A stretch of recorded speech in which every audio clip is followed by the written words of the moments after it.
record it. Perfect. It's happening. Jerica, do you want to introduce yourself again, just so that we have it at the beginning, please? Absolutely. All right. So I'm Jerica Owen, Executive Director of National Animal Care Control Association. Thank you all for joining us today.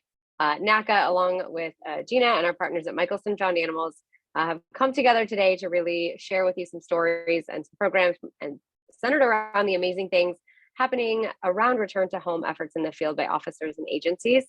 We know really at its core, RTO, return to owner, is essentially simple, right? You find a pet, you get it home.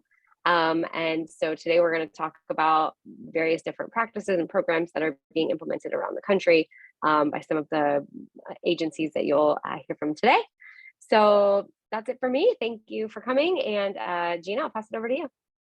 Perfect. Thank you, Jerica. I'm Gina Knapp with the Michelson Found Animals Foundation. The last almost 3 years now, I've done nothing pretty much except for speaking with agencies across the United States and officers and anyone that'll listen to me about the importance of getting a lost animal back home. I feel very strongly that a vast majority of the animals coming into our shelter, at least half, are owned, have families, have people who love them, have names, have couches they sleep on, etc. And we've spent so much time, not erroneously, but we've spent so much time adopting animals out when we could really be trying to get them back where they came from. And I'm proud to say that it has kind of become a thing. There's people all over the country now teaching on this topic, which I was the only person doing it a couple of years ago. So I'm jealous, but I'm also honored that it's become something that is a conversation piece and a focus for shelters. And we're gathering together with some officers today because I think officers are pivotal in this piece of lost pet reunification. I don't think they realize how important they are. So hopefully today we will hear from some officers and agencies that are trying to do the right thing and inspire those of you that aren't sure, or maybe you're already doing it secretly. So it won't have to be a secret anymore. But anyways, let's do this. All right, so our first presenter is Brian Harkey. Brian is from Charlotte-Mecklenburg PD in North Carolina, and I have asked him here today to share with you some of the things that they are doing in North Carolina to help reunite pets in the field. So I'm going to go ahead and hand it over to Brian. Brian, I'm so sorry I did not get your title. I believe you're operations manager, but I wanted to make sure that I got that correctly. So Brian, I'll hand it over to you. Oh, that's okay. My title is field operations manager with Charlotte-Mecklenburg Police Department Animal Control. Just like Jerica said, I've been here 24-ish years, so half of my life has been at this same place in this same building. But over the years, you know, we've changed a lot. I've seen the worst. You know, I've seen the growth, and we've become extremely progressive, especially over the past, I would say 10 years, but really more so in the last 5 to 6. RTO has become not so much as like a pet project anymore, as much as it is just a staple in how we operate.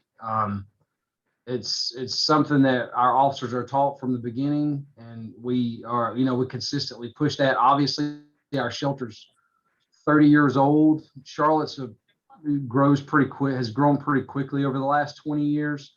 Almost doubled. And our shelter hasn't changed in size. So we had to get pretty progressive pretty quickly. We had to find answers to a lot of these problems, especially with the growth that we've had in this community. And everybody wants a dog, right? Especially in the South, because it's always warm and you can always do stuff with them. So, RTO is it sounds pretty simple. It sounds pretty straightforward. All you're really doing is you're just trying to figure out how to get that dog back home, right? Or that pet back home.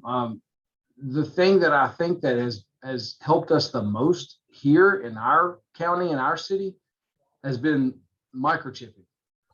That's kind of been the key to this whole thing. One, implementing the microchip. If an animal gets picked up here, it's literally non-negotiable. If it shows up at our facility, it gets microchipped before it leaves. So that's one way we can control, especially problems with dogs that we know that could be loose or would be loose, as far as trying to, get them back home in the future. Now, we do this responsibly. If somebody continuously, obviously, allows, allows their pet or breaks the law, allowing their pet to run loose, obviously those things have consequences as well. But, for the most part, we look at this for exactly what it is, which is the dog got loose. We just got it back home. We can figure out, you can figure out the why later. Other things that we've implemented is our microchip checkpoint to try to stop our involvement as much as possible. To where we have like 13 different businesses and vet hospitals all over our city and county that people can take, and police departments for that matter. They could take their dogs or found dogs to these checkpoints, and they can run the chips for them. We just provided them all with microchip scanners. So instead of coming directly to our shelter or having to have an officer come to their house, they can check at one of these local checkpoints and get the dogs or cats for that matter rehomed that way. That's really what we do in a nutshell. I mean, to be honest with you, it's just become so secondary, so standard practice in how we operate. Every officer is equipped with a microchip scanner. Animals that come here accidentally and we find the microchip later, we'll turn around and take those back home, as long as there's no public safety issues or liability problems, we can make contact with these people. I mean, honestly, it's more work to bring a dog into the shelter than it is just to take it back to its house. So, I mean, we look at it that way. And that's kind of how our approach is. We try to stay as progressive as possible within reason, because our city officials still hold us, pretty responsible when it comes to liability issues. So we don't, anything that's a public safety issue, or, if something's injured or any of that, anything like that, or there's reoccurring problems, we handle those accordingly. But for the most part, we try to, that's our first step, is try to get it back home. Our officers are equipped with laptops in the field. So it's pretty common practice for them to get on like lost pets on Facebook or different things like that, because they're in those communities. They can look them up real quick and see if anybody's missing those animals. So they try, any option that's available out there, any tool resource that's available to them, we use those on a regular basis. Oh, and by the way, I'm sorry, my camera's broken. I hope y'all can hear me. Otherwise, I'm just sitting here talking to myself. No, we can hear you. Would you do me a favor? Because I brag about you guys a lot when I teach across the country. I know a lot about your chip checkpoint locations and how that works. Could you talk a little bit more about that? Like, what kind of businesses, how are they identifying themselves to the public as a place someone can take a lost pet to? How long have you been doing it, and did it cost you much money? I don't think it did, but if you could just go on a little bit about that, that'd be great. Sure. Yeah, not really. It wasn't that expensive. So I think we had an active grant where I used that grant to purchase like I think it was like 20 microchip scanners, right? So then we just started doing the legwork, and it was pretty simple. We come up with an idea or the concept, which was basically, find different key areas all throughout our county and city. Obviously, you want to hit if you have any interlocal cities inside, like Charlotte's pretty big, but we still have like 5 or 6 cities inside of the county, right? So we wanted to hit most of those guys that we have interlocal agreements with, and we started with their police departments, and try to establish that relationship, which we had several that were willing to work with us on that. And then our next step was to hit veterinarian hospitals throughout the county. And then lastly, but not least, we went to certain pet stores that wanted, to play a role in it. We could talk to their managers. We basically gave them like a static sticker that said, hey, this is a microchip checkpoint. If you have a lost dog, you could come here. We'll run this chip on it and see if the dog has a chip. If it does, and then we provide them with like a worksheet, like you can look the dog up at this web address. If you have trouble, they had our supervisor's cell phone number. Then we would run the chip for them. We could get that information back to the person who found the dog, and then the dog could be returned. And we tracked it through, or we still track it through these, basically just a Word document that can be filled out. And and then they just scan it over, email it over to us, and then we just track it that way to help, try to keep a consistent eye on how well that process is working. And so far so good. I can't even tell you how many animals have not come to us, but we've simply resolved with just a phone call. And most of the time when we can locate the owners, they're coming straight to that location and picking up their pet. Plus, it's a win-win for these businesses because you're bringing traffic into their doors, especially if it's like a vet hospital or it's a pet store. So that works good for them. If y'all don't mind, I'm going to share my screen real quick. Hopefully I can do this. Can I share my screen? Host disabled participant screen sharing. Who can fix that for me? Oh, hey, I can fix that. Hang on one second. Thank you, Jamie. Because I think this is a really good visual that Oh, you have a I have screenshot? I brag about you guys all the time because you do such amazing work. Here it is. So this is, sorry, you're seeing all my gobbledygook, but this is the map of the area. And these are, so you have, the shelter is usually in the middle of somewhere, right? And I'm not familiar with your territory, so I don't know where your shelter is in that map. If you look at number 3, you'll see right below it says like Billy Graham Library. We're not that far from that point. Okay, so this is on their website, and anybody who finds an animal can bring this map up and say, okay, well, I personally would go to the Lucky Dog Bark and Brew, number 12, to have my animal, the animal I found scanned for a microchip. But if you think about it, this is like availability across the territory. And I'm sure that these businesses are getting a lot of attention from you for doing this.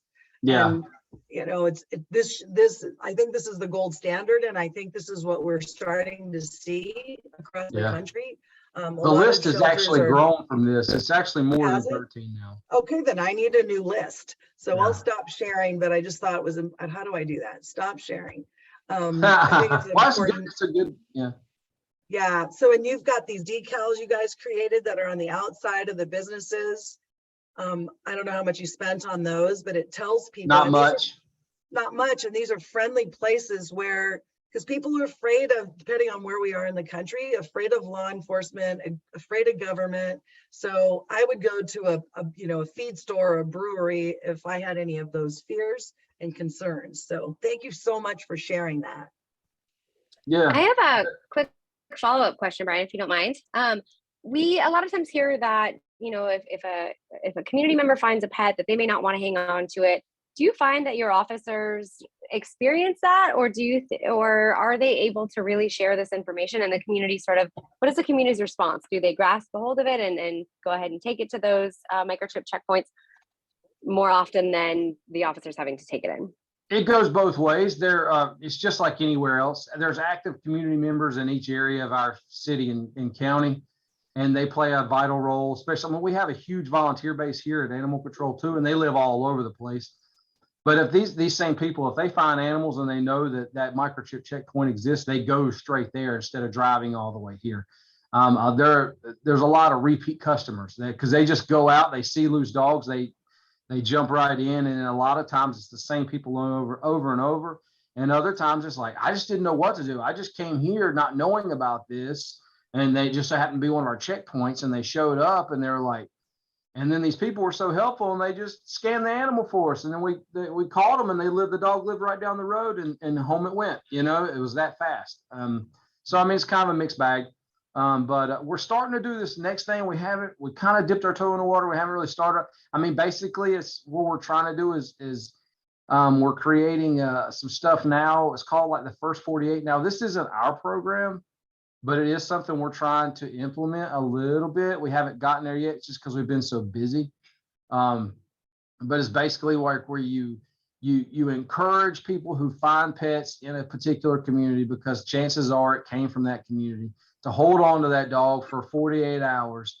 We're trying to put together the right amount of paperwork and we're trying to fill our way through the right process for our city so that we could say, okay, here's a, say we give them an oversized business card that basically breaks down what the first 48 means. It's like, you're going to take care of the dog for 48 hours.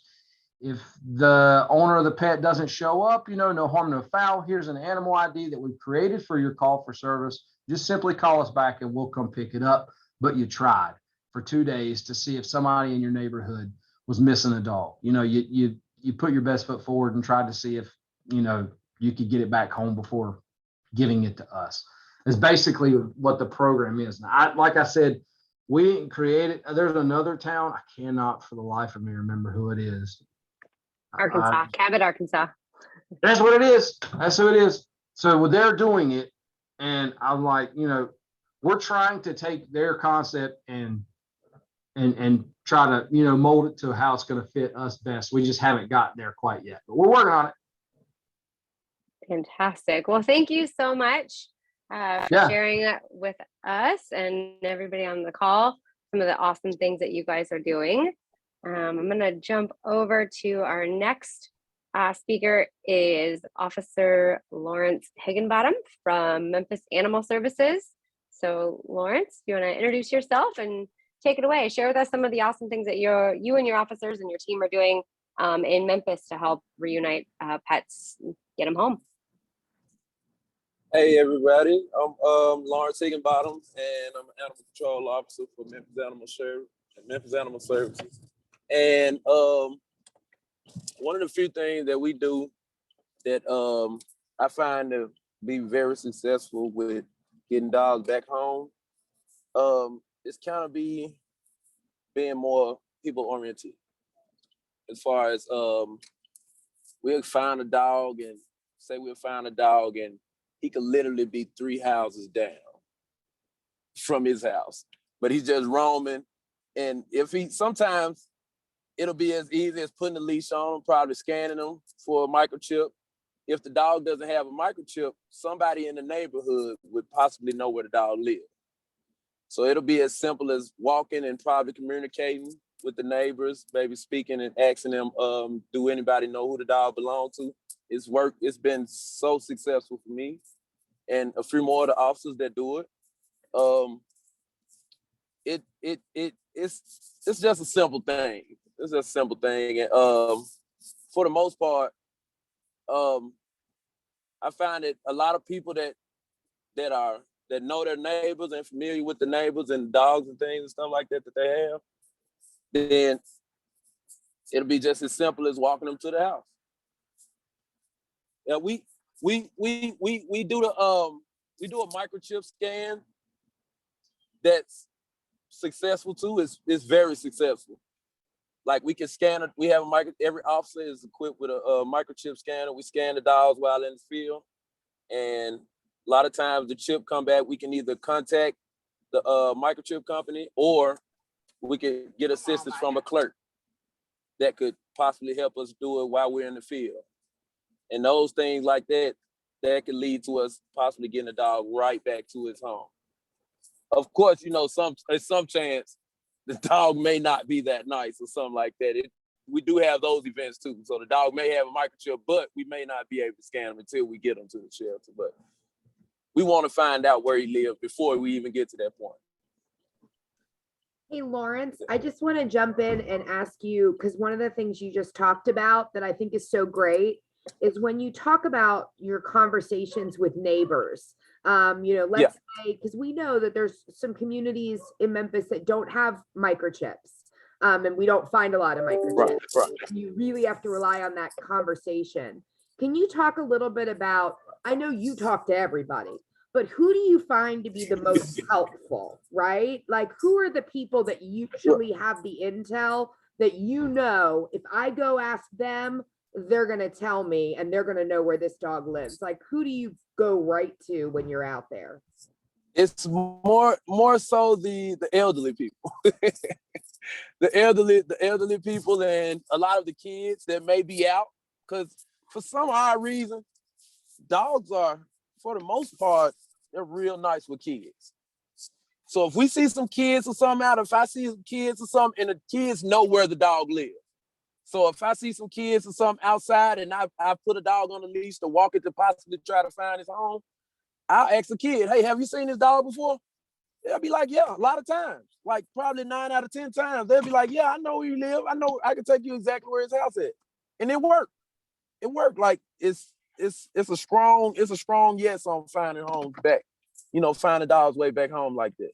So it works out fine.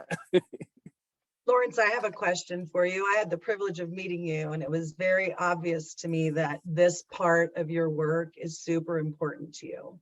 Right, That you care about people, both ends of the leash. You care about people and you care about the animals. And I Correct. wish that I could sprinkle whatever it is you have all over the country. Seriously. So, but we also know that not all officers believe in doing this. What can we do? How do we get more Lawrences out there in our cities and counties? What is it going to take? I think it'll happen. I just think it's timing. I think it's a timing thing.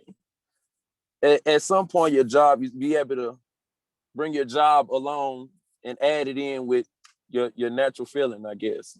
I guess that's so to say. I love them so much, so a lot of times some of the stuff I do would be above and beyond because, I just try to get them back home. That's all.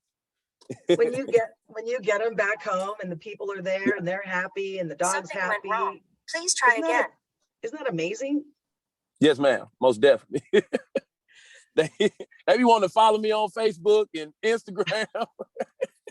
Hey, what's your Instagram? That's so Yeah, cool. it worked. It's a good feeling. It's a good feeling though. And then on top of that, I feel like it can kind of eliminate some inconvenience it may cause anybody, of going through the inconvenience. Some people, dog may get took for whatever reason it may happen. And they may not have the ends, the funds or whatnot, may not have transportation or whatever it may be.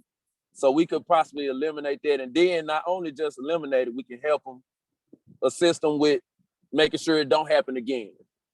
It just goes a little further. Yeah, and your shelter is really far away from a lot of the Yes, right. neighborhoods where Right, the dogs right. are from. Well, keep doing what you're doing because your energy was amazing when I met you. And no, it is. And it's rare. I don't want to say that it's rare, but I want it to be the norm. And Right. so keep spreading that. I don't know, it feels like love to me. Right, and that right. caring for people and animals. But if you have any advice on how the rest of the world can do what you do, please tell us. Maybe you should write a little blog or something. Right.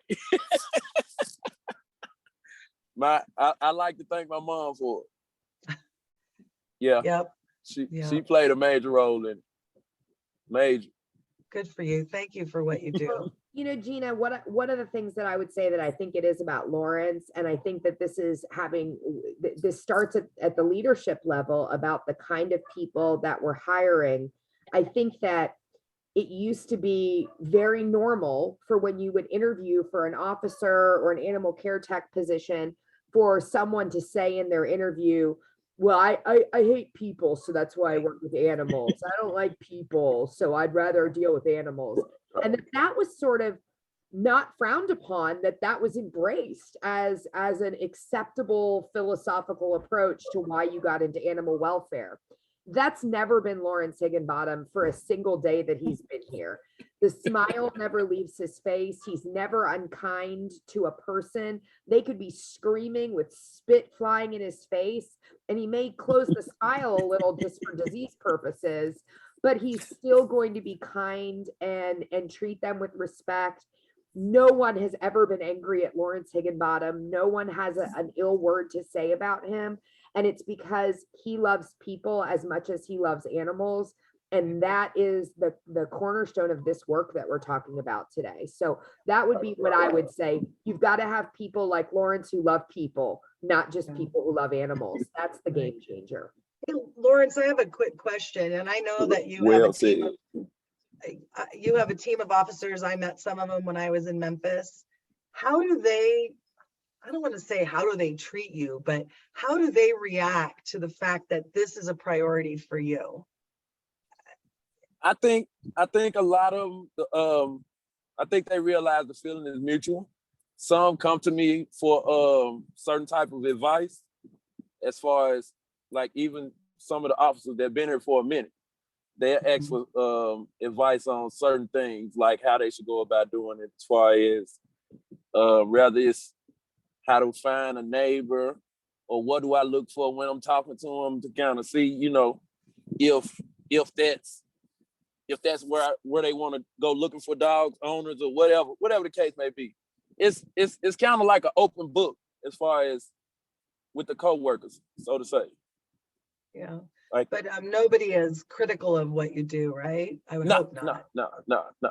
Everybody, it's a team thing up there. It's Yeah, a team but thing. I like to look at it like that anyway.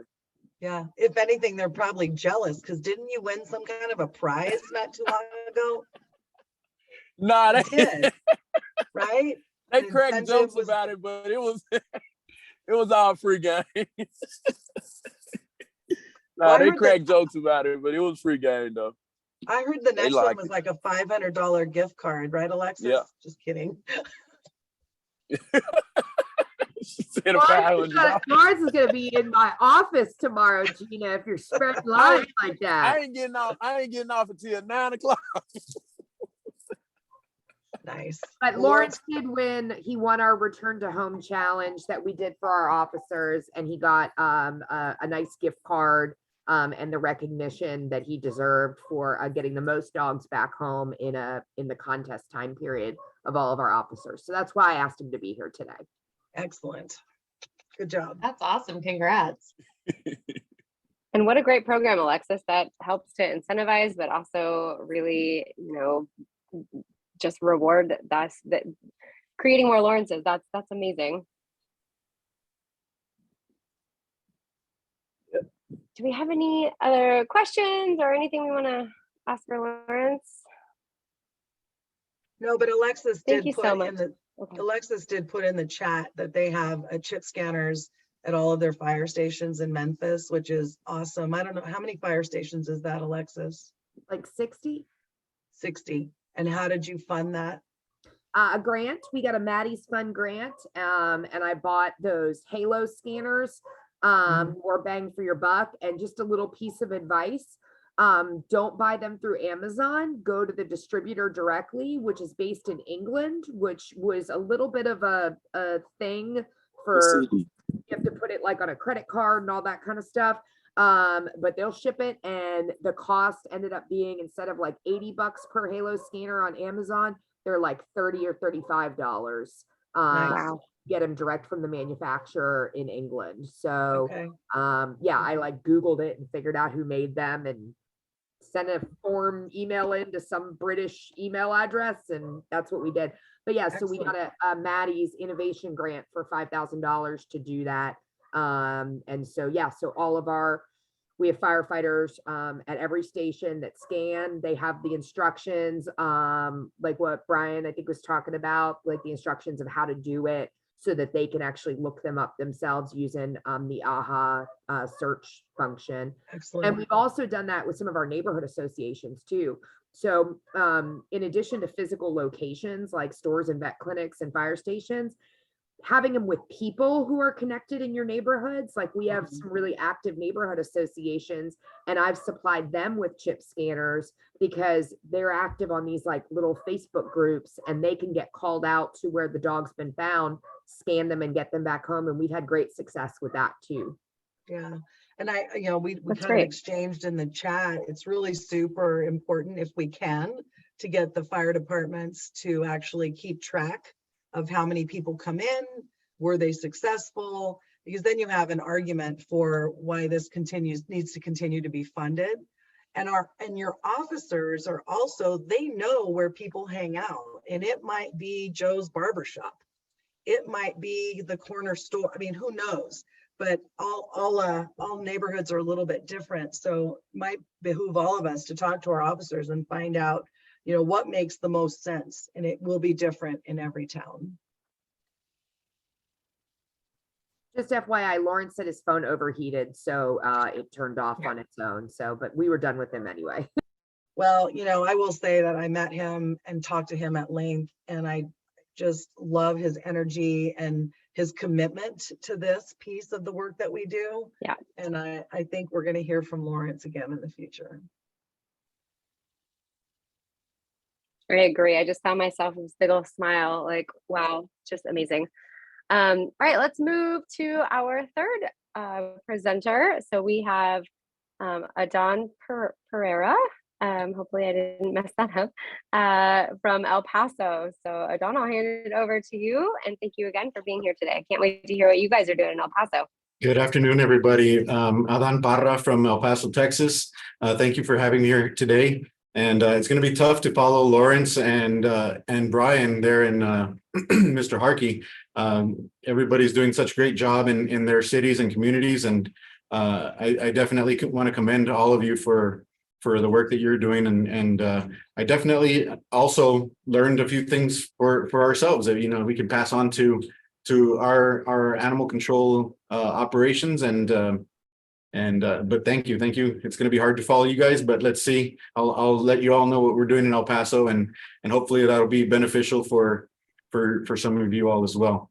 So one of the big things that we've been doing is we call them mega pet wellness clinics, and we're just serving at least 500. We did as many as 1,207 in one day back in March, but we're just doing microchips and vaccines for pets of the community. They're offered free of charge. The vaccines are provided to us through that million vaccine campaign that Petco Love is doing, and the vaccines we just provide them at our cost, but for free to the community.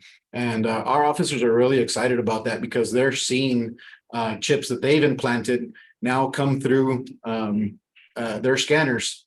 They'll go into our system, try to research the chip, and lo and behold, that chip's already there. And so they're actually getting to see that their efforts at these mega vaccine and microchip clinics are actually, coming full circle and being beneficial in getting those pets back home. So if you all have the ability to do so, definitely have those microchip clinics around your communities.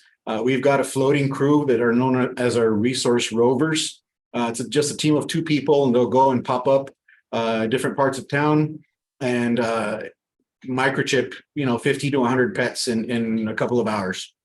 And then all of those pets are also, of course, input into our system and registered into the national databases right away. So that's been very beneficial to us. And at the same time that they're implanting free chips, they're also doing chip checks. And so if somebody's already got a microchip, they take the time to get the owner's info, their emergency contact information, and plug that right into our system as well.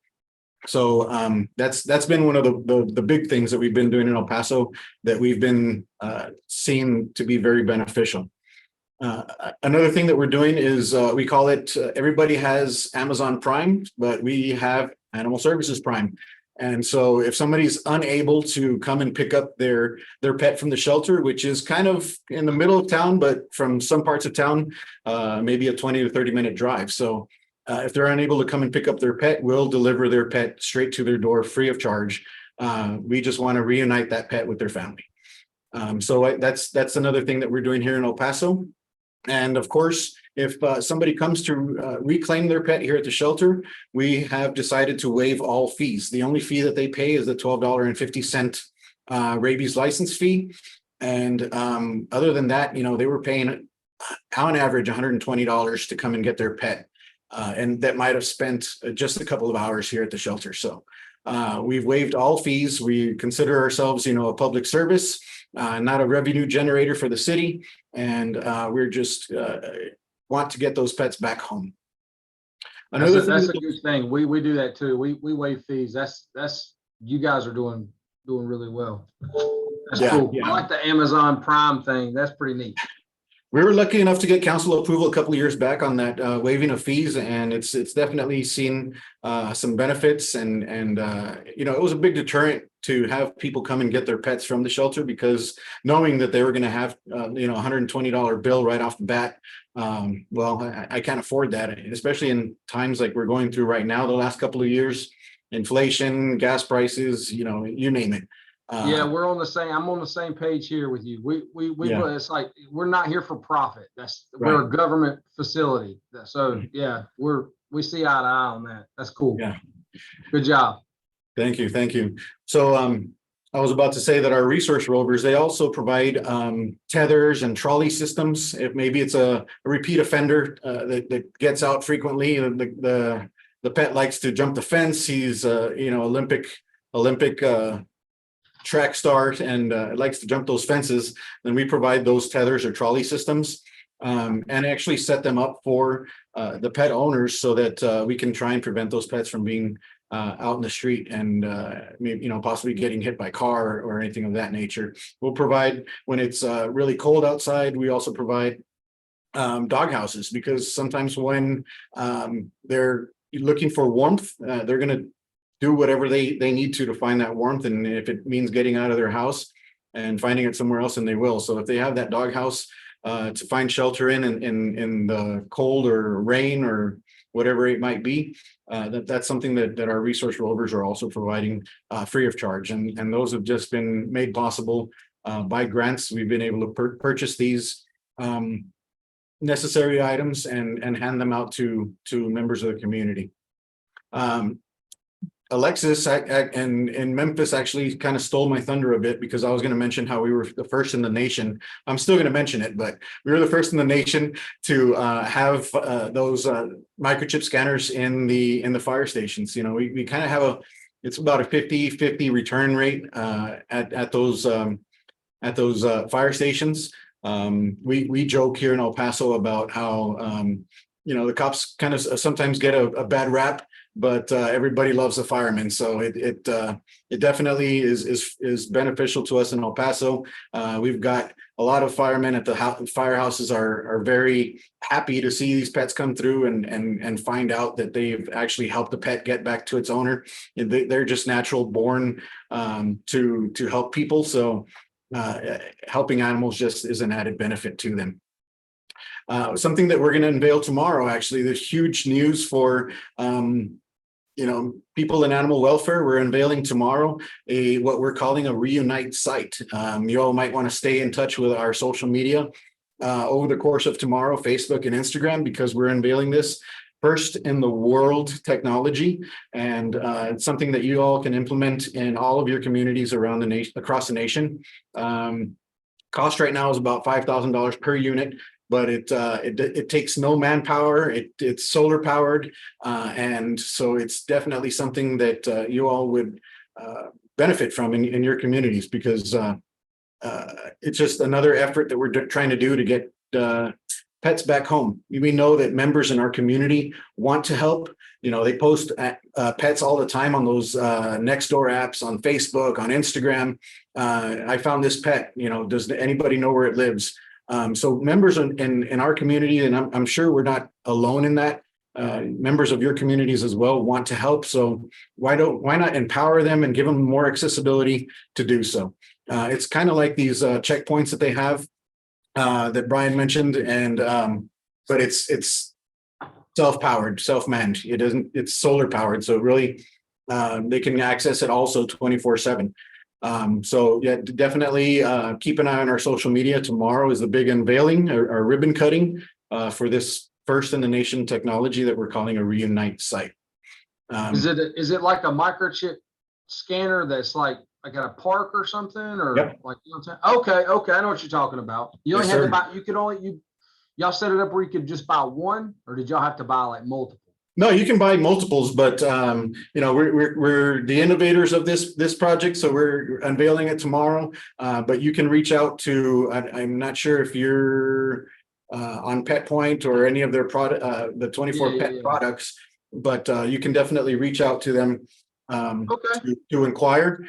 We're piloting it because it is the first in the nation. We're going to be doing all of that testing, providing feedback, and just trying to make it better than it already is. Does it have like a built-in counter or anything like that? Yeah, cool. It does. It actually does. The scanner that they provided us with actually holds up to 1 million microchips in it. So once you hit that million, it won't scan anymore, but you know, I don't think that we'll see that in 6 months or even a year. Yeah. I hope so. I definitely hope so, but it does have a counter that they showed me that we have to go in periodically to reset just to make sure we don't hit that million mark. But yes, it does have a counter. You can also download all of the microchips that got scanned. And so if you want to start tracking trends and see if there's any repeat offenders and things like that, Yeah. maybe start seeing what areas of town. We put it in the area of town that is of highest intake for us. Maybe that'll be beneficial in reducing intake from that area. So we're super excited about it. Don't Yeah, want that's to cool. go into too many details just yet, but you know, definitely follow our Facebook or Instagram for that big news tomorrow. You'll be able to see it live in person through our feeds and kind of get a look at what you might be getting as far as a product in your community if you're interested. Yeah, that's neat. So next, I just wanted to mention our Finder to Foster map. I'm sorry, our Pet Finder map is what we call it. I'm going to share my screen with you, and the host is disabled participant screen sharing. Sorry, I won't be able to share it. But we've Yeah, got hold on a the minute. You can. Jamie, can you allow Adon to share his screen? Sure, 1 second. Thank you. thank you.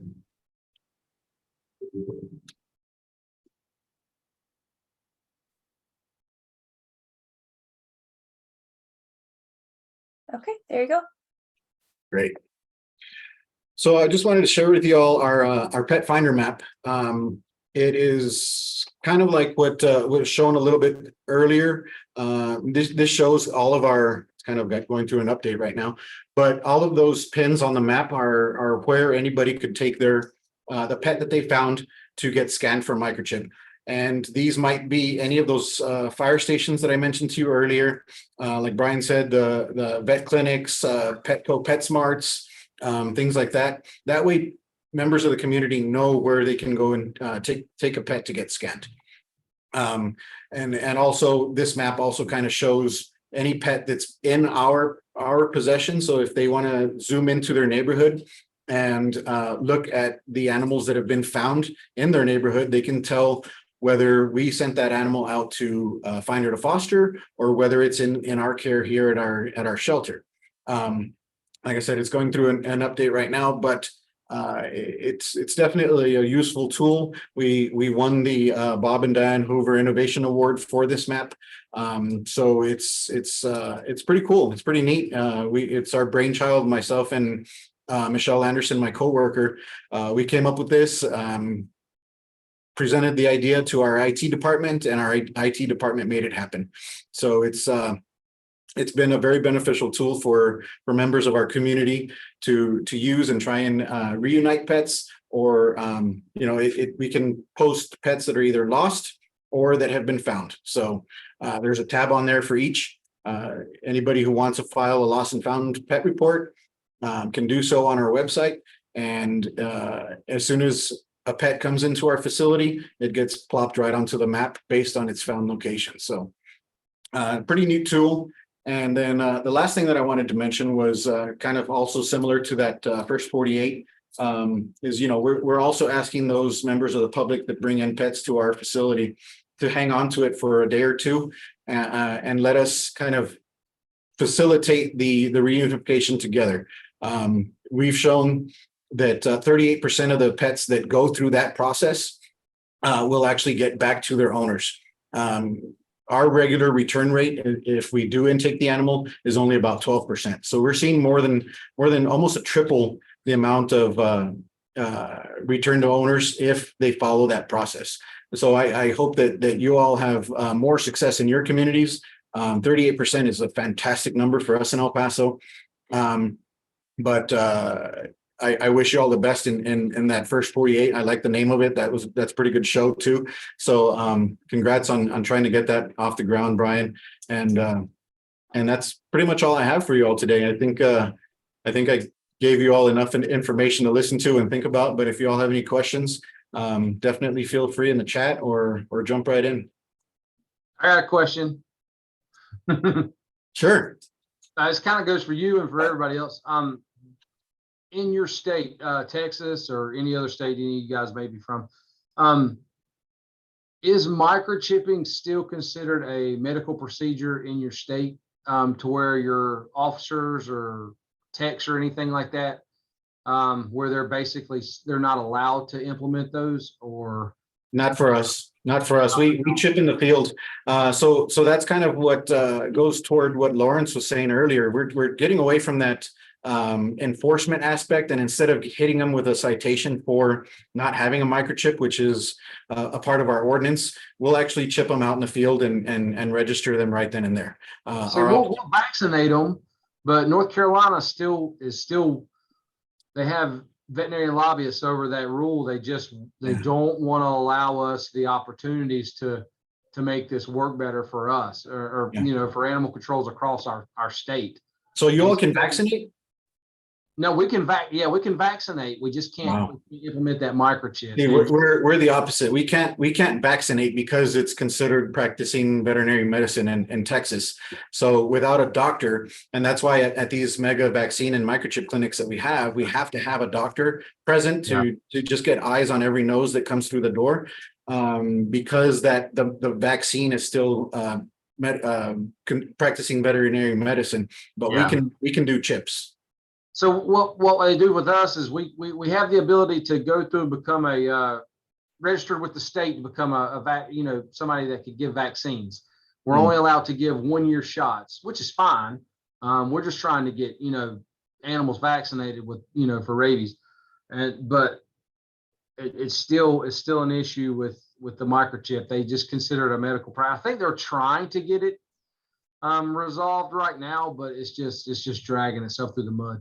And the other thing, kudos for everybody in here that can get their fire department to help them, because I did not have any luck with that whatsoever.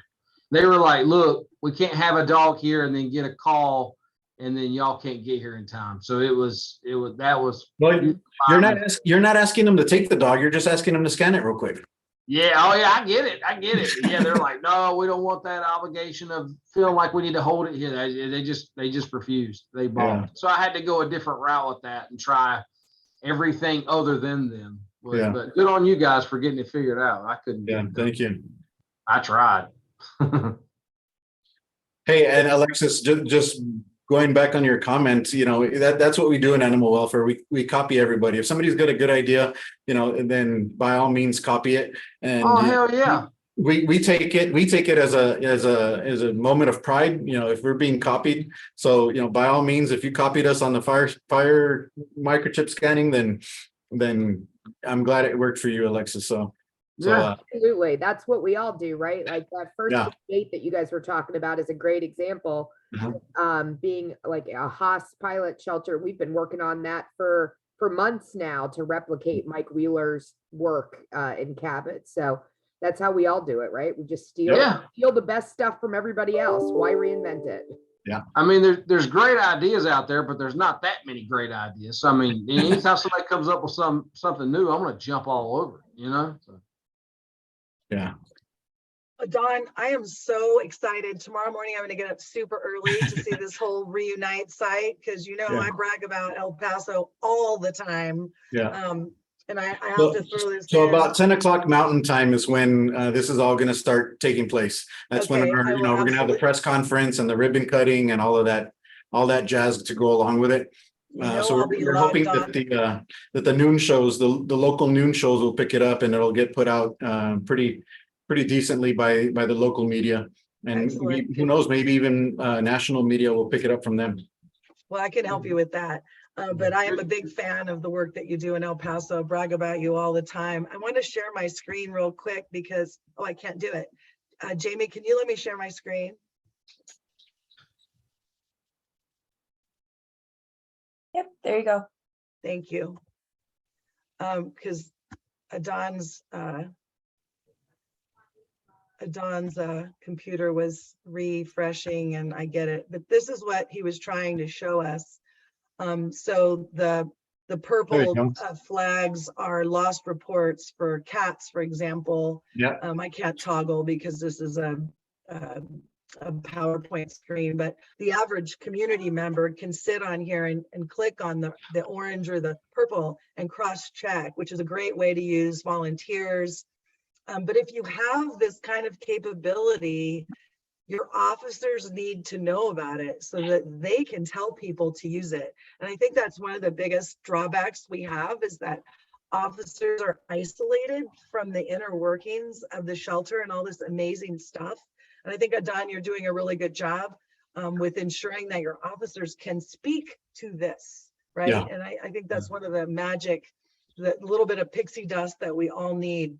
I'm curious, and if y'all haven't been to the El Paso's Facebook page, please go there. They spend an inordinate amount of time weekly showcasing the work their officers are doing, giving them props for getting lost animals home. The more we have these conversations and the more we brag about them to our communities, the more it becomes normal, right? An animal needs to go home. We weren't doing that before.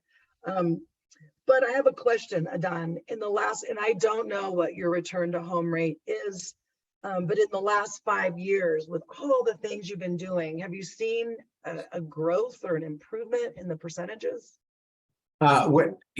When the animals come to our shelter, we haven't seen much of a change. But when, like I mentioned a minute ago, that when we keep them out of the shelter, that 38% is a huge number to be able to accomplish.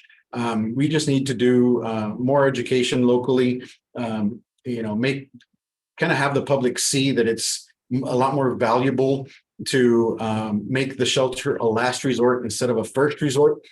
We've heard, just like Lawrence mentioned, so many cases where those pets are just two doors down from where they live, and then they get brought clear across town to the shelter, and that just adds another barrier to the owners to come and get their pets. So just making sure that the community is well informed and educated on why this is so beneficial to the pets, I think is crucial to making the program a success.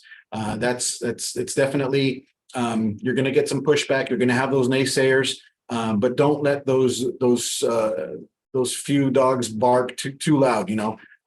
They definitely will go to city council. They're going to be on your social media, and they're going to be at your community meetings, speaking out against this process because they don't want it. There's a lot of believers out there that think that every single dog needs to be rounded up and brought to the shelter, and that's just not the case. In El Paso, we know that at least 90% of those dogs running loose are just lost.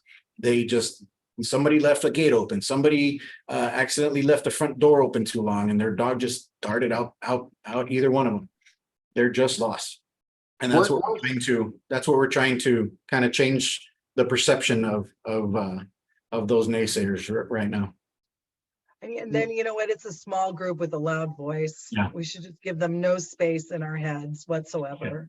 Yeah. And focus on the normal people that really care about their animals. Yeah, absolutely. What's an average call for, like, how many calls for service do y'all usually have on a monthly basis? Like, what's your? We have about 2,500 to maybe 3,000 on a busy month, peak season, which is May through August. Yeah, it's several thousand for sure. And so, like, you guys are just like us. I mean, it's like a mirror image. So, because that's about like what we average on a regular basis too. So, like, what do you think your ratio is like right now, just as far as like with your officers routinely doing RTOs? I mean, I guess mine would be around, we could go anywhere from 70 to 90 a month with our RTOs. That's about the average with our calls for service being in the 2,000 to 2,500 range.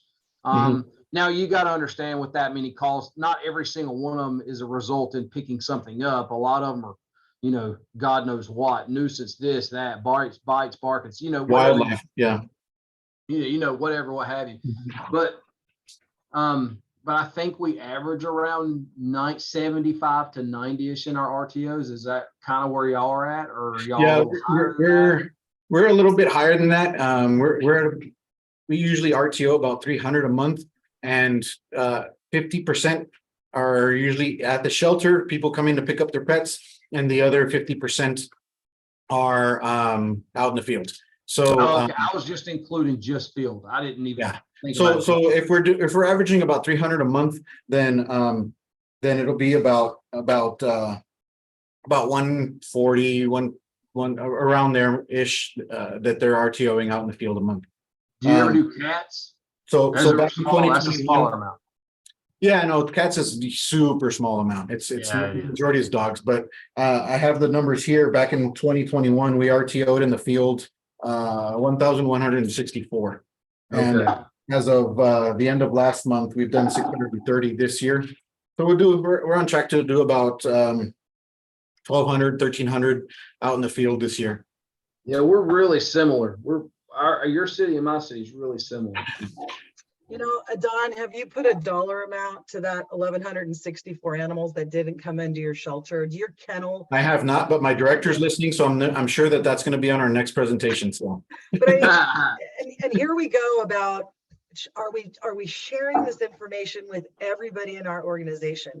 If Yeah. I were a kennel attendant in El Paso, I would be worshiping the officers who did not bring in 1,164 additional dogs yeah, that I have to clean, feed, walk, all the things. Unfortunately, maybe euthanize, right?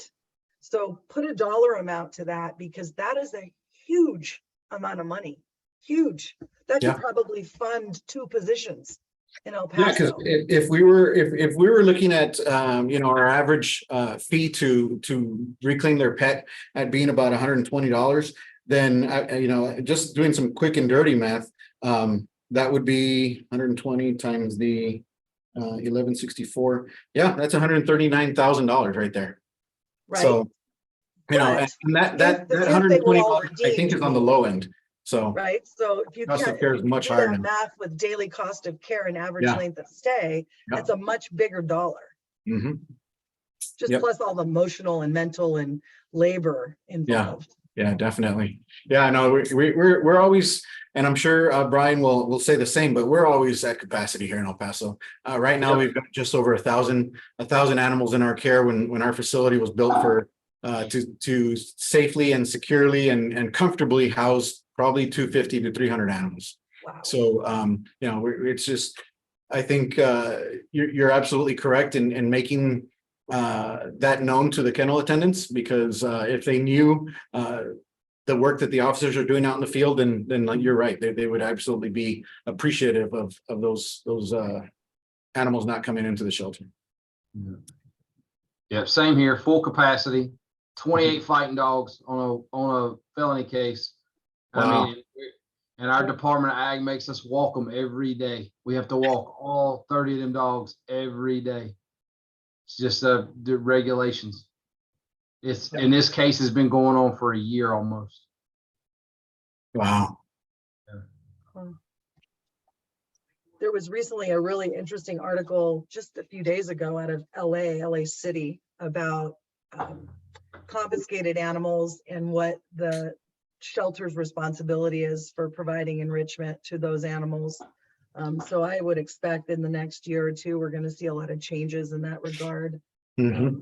that, you're experiencing in Charlotte. So, Every single day I lose an officer or 2 in the field because they have to, it takes them an 8-hour shift to take care of, and that's not my kennel attendants feeding and watering and cleaning their kennels. This is just like actual, taking them out of their kennels and walking them every day. It takes 1 to 2 officers, an 8-hour shift to do that whole process. well, if you think about it though, that's pretty progressive, because in most places, those animals are locked up in a cage for a year. Oh yeah. To look at the flip side, the humane side of it. So. Oh no, I totally understand and agree. It's not that it's a burden. It's just like No, I know. it's like whew. It's you start talking about city and government and staffing and it gets a little deep. I don't want to go that way. we actually recruited a group that are called the Rescue Runners. They're just a group that goes and runs in different part of our different part of the city. Every Yeah. Sunday they'll come in and they'll run an entire kennel building for us so that our kennel attendants can kind of do a deep cleaning on Sundays and not have to wrestle and haggle with the pets in those kennels. So they'll clear out an entire building for us, which is about 80 dogs, 80 to 100 dogs per building, and take them on a good run, which is called, we named it the Mutt Mile. And so they get a good run. Sometimes they even get 2 or 3 runs or walks that day. And by the end of that day, they're just absolutely pooped. And sometimes they don't even want to walk or run back to the shelter because they're just out on the Mutt Mile. They got tired. So maybe look at recruiting some of those running groups in your area. God, I wish. I feel like El Paso has all the creative people. You guys have just everything has such a cool name. I wanted to ask about, you had mentioned the word resource rovers. Yeah. I don't know if that's like its own separate program. What is that? Well, the Resource Rovers, it started as just a couple of officers, just kind of providing resources to the community. And this really grew out of COVID. We saw that we knew that people were going to need resources. We were at one point even delivering food to people whose entire family got COVID and they weren't going to be able to leave the house for a month. And that meant not being able to go get dog food. So we started just delivering dog food to families that were in need. And so we just decided, why don't we just continue this? And so, we've got this pair of individuals from our organization that just drives around all day. They encounter some people out in the street. Hey, is your pet microchipped? Or see a homeless person out in the corner. Do you have enough food? Do you need any resources? Do you need a dog bowl? Just whatever it might be. Trying to provide those resources to the pets of our and community members of our town. So there's staff. Yeah. Wow, that is so cool. That's Yeah. really awesome. There was some capacity in our officers to be able to kind of give back to the community. So that's one of the things that came out of trying to make use of that capacity is just kind of have them do some feel good stuff instead of always just picking up stray dogs. Yeah, that's fantastic. I have another question kind of for all three of you guys. What are sort of the standard return to home tools that your officers have? Like, what are things besides the obvious microchip scanner that it sounds like everybody has? What are some other tips or tools or equipment that your officers have that really help to go that extra mile or to help to reunite pets directly in the field instead of bringing them to the shelter? What other tools or equipment do they use? Yeah, well, just like Lauren said, and Brian said the same thing. All of our officers have a laptop and a scanner out in the field. What something is that a lot of our newer officers are doing, and those that are more social media savvy, is they're actually posting them on those lost and found groups on Facebook. Okay. That one's huge because they'll post it as soon as they find it, and then within a couple of hours, maybe even less than an hour, sometimes they're already getting hits on, hey, that's my mom's dog, or that's my friend's dog, or that's my dog. So we know that those social media tools are working very much so for our community. Even that other app, it's called Nextdoor, I believe. It's kind of for the older demographic. No offense intended, but they love that. They love that app for whatever reason. It's like their Instagram. I don't know what it is, but they love it, and it's working. So make sure you post pets on there as well. That's where our officers post some of those. Some of the dogs they find, but Facebook and Nextdoor have definitely been some of the more modern tools that they use to get pets back home. Yeah, But I they're agree. using Internet's key. Twitter. The microchip scanner is obviously the first tool, but internet is definitely key.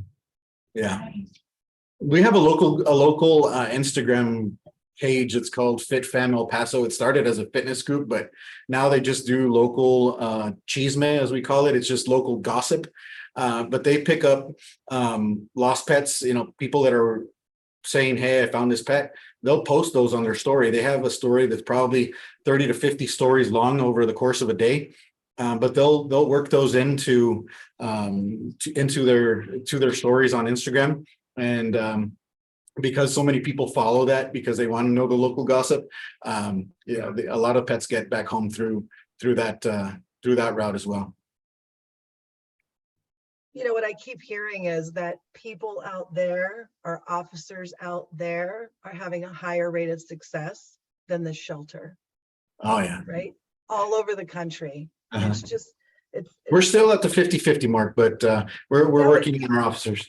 yeah, but still, I mean, there's shelters across the United States whose officers aren't doing anything.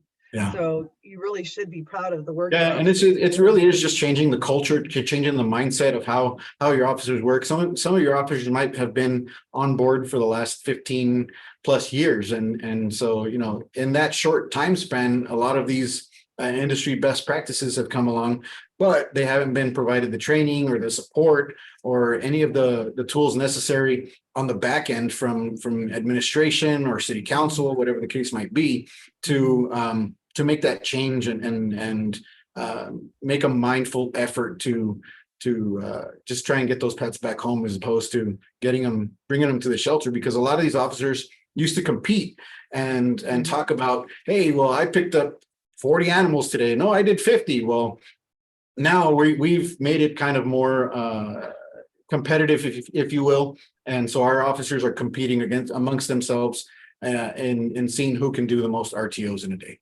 So it's really creating that shift. That's just so awesome. It's like culture is such an important word. Leadership and culture, in my Yeah. opinion, are like two pivotal words. And it sounds like you've managed in your organization to get your officers on board. Mhm. Any advice for an agency out there whose officers, may be resistant or struggling? I mean, what's the secret? I think the biggest advice is just to remember that your workforce is your biggest asset.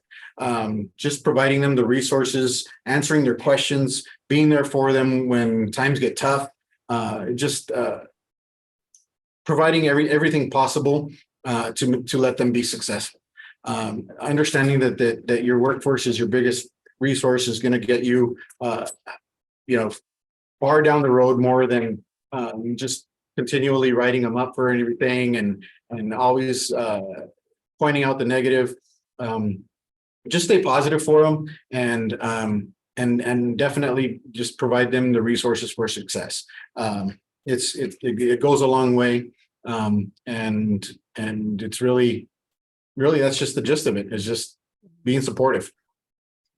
Don't you think that there's like some tenured ACOs out there, like the old OGs is what we call them, right? Yeah. That have been doing this forever secretly, right? Getting an animal back home. There has to be. I want to know who they are, and I wish they would like surface and say, "Oh yeah, I've been doing this forever," but nobody was doing it. So do you have any of those? Not that I know of, but I'm definitely going to do some digging now with our field operations manager to find out if we have any of those. That way we can maybe pass them along and get them on a future call, because our officers love being in the limelight. They love being featured. They love being on our Facebook. Maybe that's another thing that's helped us make that switch is showing the work that they're doing. Our marketing and our marketing girl does a great job. She probably works 365 days a year, but like days when it's snowing outside, we get footage of them, or even get the supervisors of those officers out in the field to get the footage and then send it to your marketing person. And on snow days, when it's raining, when have dust storms rolling through your town, and your officers are still out there, highlight them and make it known to the community that they're out there, boots on the ground, getting the work done and getting animals back home, and just all the things that they might be doing. Highlight them, feature them, do an employee of the month, an officer of the month. Things like that. Just anything that you can do to make them more known and present in people's minds, because like somebody mentioned earlier, officers oftentimes are kind of segregated, oftentimes in another facility offsite. But make sure at the very least Our director recently brought the field operations manager over to the shelter because that's the same case that we have is our officers are at another location. So having at the very least their manager here to know all of the goings on, I think is very beneficial to those officers out in the field. Yeah, well, 100% my hat's off to you. Nobody competes with your your Facebook person is doing a beautiful job highlighting your officers. So I'm going to definitely tell her that just now. yeah, keep it up, and you're a really good model. I'm hoping that other agencies across the country start picking up on that, because people really do appreciate the work that officers do. They do when they're Mhm. told about the work. Yeah, absolutely. I can't believe so much time went by already. How do we do that? Over an hour, yeah. Yeah. Amazing. Well, there's so many good nuggets. I mean, there's just so much that everyone's doing that's really having such an impact, right? It's Yeah. And just the amazing people doing it. Wow, I've never met Lawrence or you, Don, or Brian. I think maybe I've met you before, but I think so, yeah. wow. Yeah, you guys are all just amazing, and this is it warms my heart to know that you guys are out there leading your teams and that we're sharing this to really help push and duplicate all your efforts all across the country. So fabulous. Thank you so much for all of your sharing. You're very welcome. Thank you for having us. I think, Gina, unless you have anything else, we're No, a pretty small group now, just yeah. us. Now, small group, but still, let's push this recording out, because I think there are a lot of officers out there that would benefit from watching this, and I'll certainly push it out as well. Absolutely. Thank you all so much. Thank you. Thank you. Have a Keep good it up. afternoon. Get them home. Bye. Thank you. Thanks, Jamie. Nice to meet you. No Bye, problem, Brian. Gina. I'll send you this recording shortly whenever it finishes uploading. Thank you so much. Appreciate it. Thank Bye. you. Bye, everyone. Bye. Bye.